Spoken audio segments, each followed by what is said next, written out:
Design তৈরি হয়, তার মধ্যে ভোটের সময় আসলে আমাদের রাজনৈতিক বিষয়ের ডিজাইনগুলো বেশি পরিমাণে তৈরি হয়, যেমন তৃণমূল, বিজেপি এবছর দিয়েছে এখনও অবধি। তাছাড়াও ভোট মানির প্রচারের নতুন কৌশল, এবার সেই তালিকায় যুক্ত হয়েছে শাড়ি। রাজ্যের রাজনৈতিক আবহে শাড়িতেই ফুটে উঠেছে দলীয় প্রতীকা স্লোগান।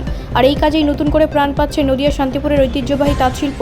নদিয়া শান্তিপুরে এখন জোর কদমে চলছে শাড়ি বোনার কাজ, কারণ সামনেই ভোট, আর সেই ভোটের প্রচারের জন্যই বিশেষভাবে তৈরি হচ্ছে শাড়িগুলি। প্রসঙ্গত তৃণমূল কংগ্রেস এবং ভারতীয় জনতা পার্টি দুই পক্ষ থেকে এসেছে বড় অর্ডার। শাড়ির ওপর ফুটে উঠেছে দলীয় প্রতীক, স্লোগান, এমনকি নেতাদের ছবিও।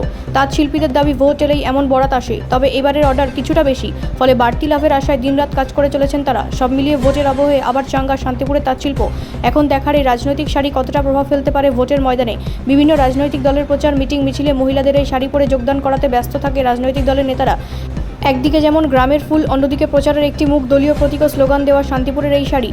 তাই নাওয়া খাওয়া ফেলে এখন এই শাড়ি তৈরিতেই ব্যস্ত তাঁতিরা। অন্যদিকে অর্ডার সাপ্লাইয়ের জন্য ছোটাছুটি করছে সমস্ত মালিকরা। আর এই সমস্ত শাড়ির অর্ডার শুধু জেলা নয়, জেলার বাইরেও রাজ্যের বিভিন্ন প্রান্ত থেকে আসছে বলে জানান তাঁতশিল্পীরা।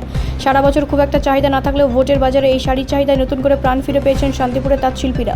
যে ডিজাইনগুলো তৈরি হয় এগুলো কীভাবে তৈরি হয়, কোথা থেকে এগুলো? সেগুলো আমাদের নিজস্ব কারখানা আছে, যেখানে সব রকমের ডিজাইন তৈরি হয়, তার মধ্যে ভোটের সময় আসলে আমাদের রাজনৈতিক বিষয়ের ডিজাইনগুলো বেশি পরিমাণে তৈরি হয়, যেমন তৃণমূল, বিজেপি এবছর দিয়েছে এখনও অবধি। তাছাড়াও অন্যান্য পার্টিরাও দেয়, তাদের কাছে আমরা করে দিই। এই ভোটের মুখে এই যে একটা বাড়তি কাজ কীভাবে দেখছো? এটা তো অবশ্যই ভালো, আমাদের ক্ষেত্রে ভালো।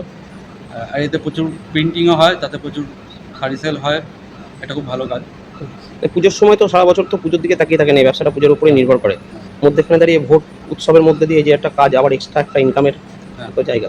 হ্যাঁ, অবশ্যই এটা একটা এক্সটেন্ড ইনকামের জায়গা, এতে আমরাও সন্তুষ্ট এবং আমাদের সাথে যারা কাজকর্ম করে তারাও খুব সন্তুষ্ট। আপনার নাম? আমার নাম শুভজিৎ রায়, আমি ডাইস তৈরি করি।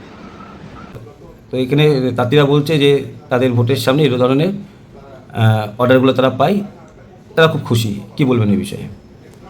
সেটা হলো শান্তিপুরের তাঁত শিল্প সারা বিশ্বজুড়ে, শান্তিপুরের তাঁত শিল্প সারা ভারতবর্ষ জুড়ে তার নাম প্রসার রয়েছে।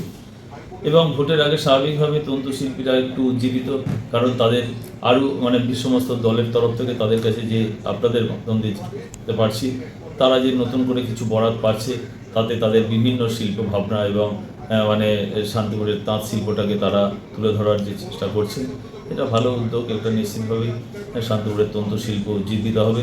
এবং মাননীয় মুখ্যমন্ত্রী মমতা বন্দ্যোপাধ্যায়ও তিনিও চাইছেন তন্তুশিল্পটাকে আরও যাতে এগিয়ে নিয়ে যাওয়া যায়। আপনারা জানেন ইতিমধ্যেই হ্যান্ডলুম অফিসে সেখানে বিক্রয় কেন্দ্র হয়েছে, যেখান থেকে কাঁচা মাল অর্থাৎ সুতোগুলো সেখানে সরকারি মূল্যে তারা মিলের রেটে তারা পাবেন।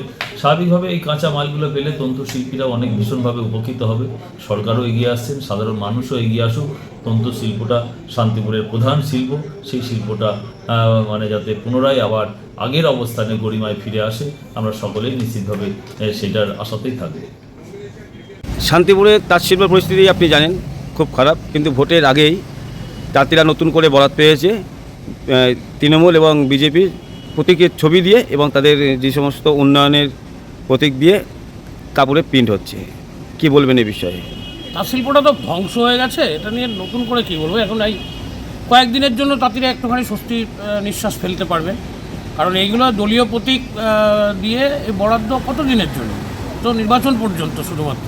কিন্তু আমাদের বক্তব্য ছিল যে তাঁতের যে কারবার, সেই তাঁতের কারবারটাকে পুরো ধ্বংস করে দিয়েছে তৃণমূল পরিকল্পিতভাবে। তাঁত সাথীর প্রকল্পের নামে একটা তাঁত 30 জনকে দিয়ে 5,000 করে টাকা দিয়েছে, শুধুমাত্র তাঁতিরা পেয়েছে 5,000 করে টাকা। কোনো নির্দিষ্ট পরিকল্পনা ছিল না।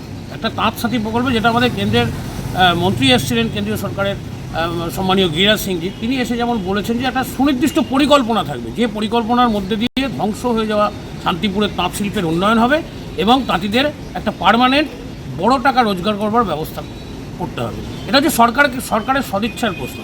দেখবেন এই তাঁতগুলো যখন দেওয়া হয়েছে, আপনারা সবাই জানেন যে দোকানে ঝুল পড়ে গেছিলো, এমন কিছু লোকজন কোটিপতি হয়ে গেছে বেচে কিনে দিয়ে।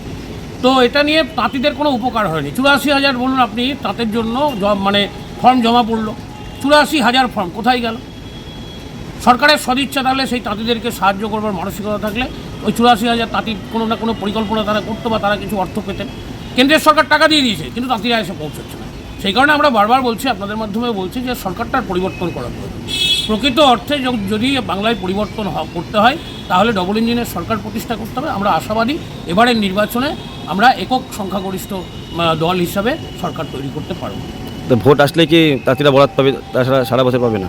না, ব্যাপারটাও তাই হয়ে যাচ্ছে। তাঁতিদের মধ্যে সুনির্দিষ্ট কোনো পরিকল্পনা, দেখুন একটা তাঁত শিল্পটাকে বাঁচানোর জন্য একটা সুনির্দিষ্ট পরিকল্পনা লাগে। পরিকল্পনাটা হচ্ছে উৎপাদন থেকে বিপণন পর্যন্ত। সেটার মধ্যে যদি সরকারি তত্ত্বাবধান না থাকে, যদি সরকারি সহায়তা না থাকে, তাহলে এই তাঁত শিল্পের উন্নয়ন সম্ভব নয়। আমরা কথা দিচ্ছি যে আমরা ভারতীয় জনতা পার্টির সরকার যেদিন তৈরি হবে তার অল্প কিছু সময়ের মধ্যে আমরা তাঁতিদের সাথে, মহাজনদের সাথে, যারা সুতোর কারবারি আছেন, তাঁত শিল্পের সঙ্গে যুক্ত সমস্ত মানুষদের সাথে আলোচনা করে যে দিশা আমরা তৈরি করতে পারবো এবং সরকারি তত্ত্বাবধানে এই তাঁত শিল্পের পুনরুজ্জীবন সম্ভব হবে। ভারতীয় জনতা পার্টির সরকার তৈরি ডবল ইঞ্জিনের সরকারের তাঁতিদের মুখে হাসি ফুটবে। অবশ্যই হাসি ফুটবে। আমাদের কেন্দ্রীয় মন্ত্রী এসেছিলেন, আপনাদের সামনেই বলে গেছেন উনি যে একটা তাঁতি যদি দিনে 2-3 হাজার টাকা রোজগার করতে পারে তার ব্যবস্থাটা করতে হবে। দেখুন আগে কিন্তু ছিল তাঁত শিল্পের সঙ্গে যুক্ত যারা, একটা পরিবারে 4 জন সদস্য থাকলে কেউ সুতো পাকাতো, কেউ নলি সুতো পাড়ি করতো, একটা নির্দিষ্ট প্রত্যেকের হাতে কাজ ছিল। কিন্তু মমতা বন্দ্যোপাধ্যায়ের পরিকল্পনাহীনতা মানুষকে ভাতাজীবী করে তুলেছে। এই ভাতাজীবী থেকে বের করতে হবে। একদিকে যেমন 3,000 টাকার ভাতা বিজেপির সরকার আসলে দেবো আমরা বলছি, পাশাপাশি লাখপতি দিদিও তৈরি করতে হবে। এর জন্য পরিকল্পনা লাগবে। অবিলম্বে মানুষকে বলবো যে এই দুরবস্থা থেকে কাটাতে বিজেপির সরকার আনুন। 26-এর নির্বাচনে তৃণমূলকে বিসর্জন দিন। আপনার নাম আর পরিচয়? সুব্রত কর, জেলা এক্সিকিউটিভ মেম্বার, ভারতীয় জনতা পার্টি। ব্যুরো রিপোর্ট, রাষ্ট্রীয় প্রসার বাংলা।